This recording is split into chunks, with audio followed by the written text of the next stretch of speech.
Hello, fellow CIP students. This is my reflection video, so I just kind of wanted to go over what I learned, what I did this month in this class. So reflecting back on it, beginning with looking for photographers, I knew when I wanted to pick someone to emulate, it had to be something interesting. I knew I either wanted to do food photography, because that's something I'm interested in, or portraits. But with portraits, I didn't want to have what everyone else was doing. So I decided in the end to do food photography. So while I was looking for people for this, I found two people, Chris Cassidy, which I'll include a picture here. His work is very bright, very bold, and I kind of liked that about it.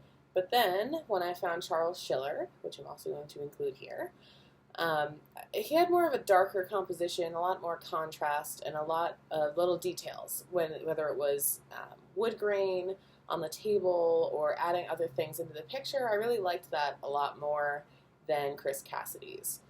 So once I decided on emulating Charles Schiller, I had to decide what kind of food I wanted to take a picture of. In this, I decided to take a picture of avocados, one because they're one of my favorite foods, and two because of their bright green color, they're very easy to contrast. So with the contrast, I added lemon pepper and Old Bay, so you got the yellow and the black of the lemon pepper, it's very chunky, and then the smoother Old Bay, but also the red with the green. So I thought that would be something really good to do to add a lot of depth to my photo. So I decided to do that. I bought some avocados and I did some practice shots. I also did some sketches since we had to for class, so I'll include those right here as well. So once I bought those avocados and did those practice shots, I ended up with 3 photos that I thought really were something I wanted to work with. One was an overhead shot, and then 2 more closer detail shots.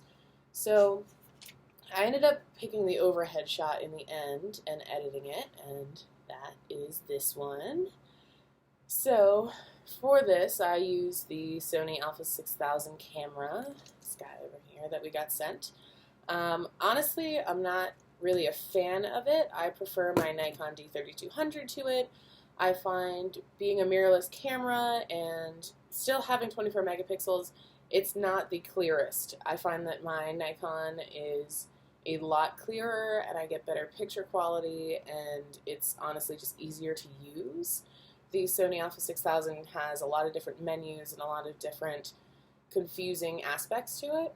So I thought about using my Nikon, but since I was sent this camera, there was no point in me not using it and trying it out. So things I've learned throughout this process. It is a lot harder than I thought it would be. Yes, food doesn't move, but it's not always easy to get the right kind of picture that you want to get.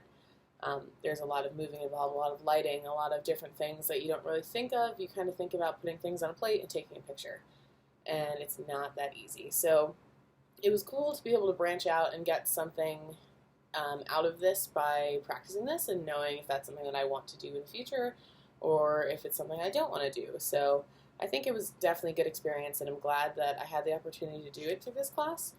Yeah, so overall, I think that it went pretty smoothly from beginning to end in planning, sketching, actually doing the shoot, and I think that I've emulated Charles Schiller pretty closely. So if you want to check it out, obviously you've watched this video, but in my discussion post, I'm also going to post links to my Behance that has all of my different sketches, photos, and everything on it. So thank you very much.